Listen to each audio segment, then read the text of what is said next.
Have you ever felt like the world is too big, too complicated, and you're just one small soul lost in it? Maybe you've wondered, what can I possibly do that matters? That feeling of powerlessness, that silent war inside your heart. You're not alone. There's a boy who once lived under a staircase, forgotten by the world, unseen, unloved. He had no idea he'd grow into someone who would change everything. That boy was Harry Potter. But this story, it's not just about magic. It's about something much deeper. It's about courage when you're scared, friendship when you're lonely, love when you're broken, and rising when life keeps knocking you down. Because Harry's journey is our journey.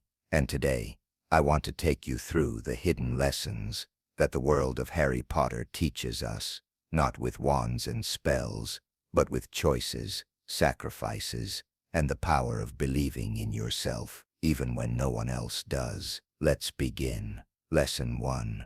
Your past does not define your future.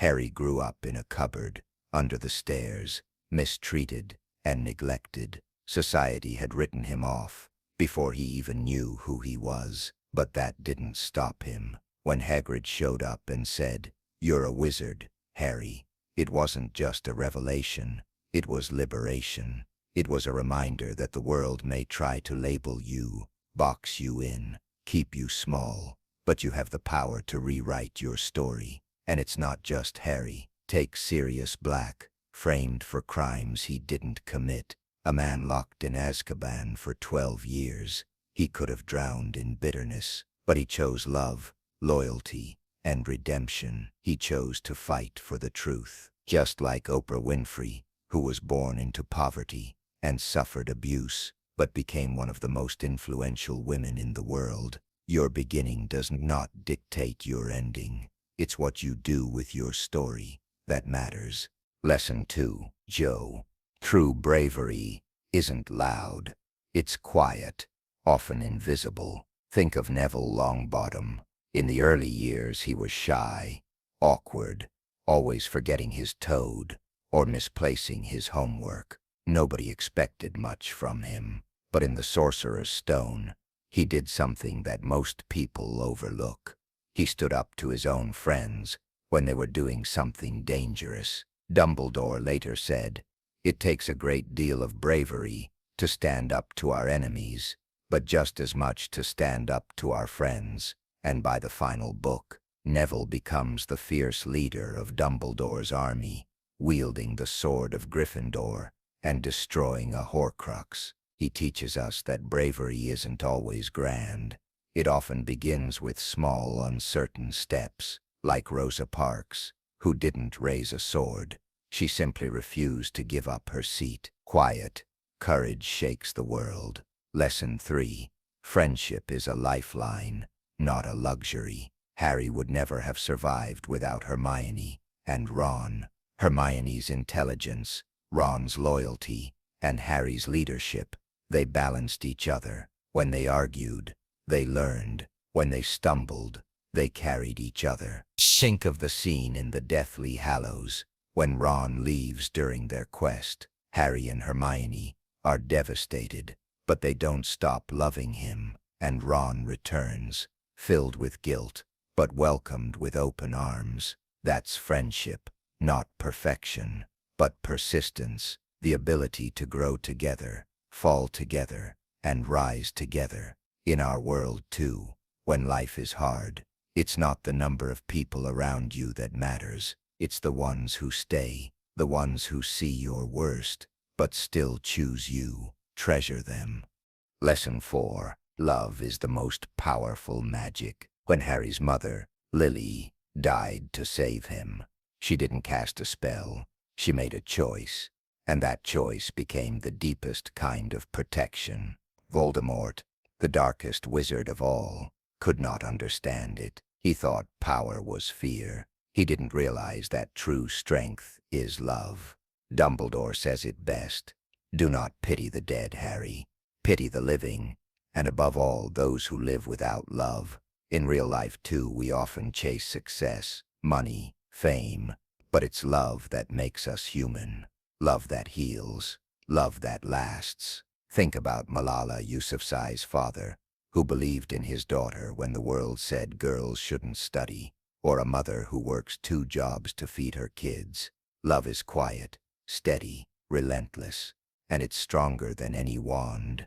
Lesson 5. Darkness lives in all of us, but so does light. Every character in Harry Potter has shadows. Even Dumbledore, the wise old headmaster, admits to making terrible mistakes in his youth. Severus Snape, cold and bitter, turns out to be driven by a love so powerful it spans a lifetime. Even Harry himself feels the pull of darkness, especially when he discovers that a piece of Voldemort lives inside him. But here's the truth. Being good doesn't mean you're perfect. It means you fight your darkness every day. You choose kindness again and again. In the Order of the Phoenix, Sirius tells Harry, "We've all got both light and dark inside us. What matters is the part we choose to act on." Isn't that what real life is too? Every day we choose between bitterness and hope, between selfishness and compassion. We all have a bit of Voldemort and a bit of Dumbledore within us. What we nurture defines us. Lesson 6. Knowledge is power, but wisdom is knowing how to use it. Hermione Granger is the brightest witch of her age, but even she learns that books don't always have the answers. Sometimes you need to listen to others, to your instincts. Dumbledore says, "It is our choices, Harry, that show what we truly are, far more than our abilities." You could be brilliant, but if you use your brilliance to manipulate or control, what does it matter? In real life, intelligence is important, but wisdom is knowing when to speak, when to be silent, when to fight, and when to forgive. Lesson 7. You don't need to be the chosen one to make a difference. Harry may have been marked by prophecy, but it's the ordinary people who shape the story. Luna Lovegood, quirky, strange, yet deeply loyal, teaches us to embrace our true selves. Molly Weasley, just a mother, defeats Bellatrix Lestrange through sheer love and rage. Dobby, a house elf, saves lives with his courage. This world belongs not just to heroes in capes, but to everyday people with hearts full of purpose. Remember Greta Thunberg, a teenager with a sign who started a global movement, or a teacher who stays late to help a struggling student. You don't need a scar or a prophecy to matter. You already do. Lesson 8. Death is not the end. It's a reminder to live fully. The Harry Potter series doesn't shy away from death. Cedric, Sirius, Dumbledore, Fred, Tonks, Lupin, even Dobby, all gone. But each death reminds us, life is precious. Every day is a gift. The Resurrection Stone shows us that clinging to the past leads only to sorrow, but honoring the past, carrying its lessons, makes the present meaningful. So don't wait to say "I love you." Don't wait to follow that dream. Don't wait to forgive, to try, to live, because time is the most powerful magic of all. So what will you do with yours? The Harry Potter series is not just a fantasy tale. It's a mirror, reflecting who we are, who we can become. It's a reminder that magic exists, not in spells, but in courage, in friendship, in love, in the choices we make when no one is watching. And maybe, just maybe, the greatest magic is this, that even when the world feels dark, even when you're tired, forgotten, or afraid, there's still a light inside you. You just have to believe it's there and let it shine.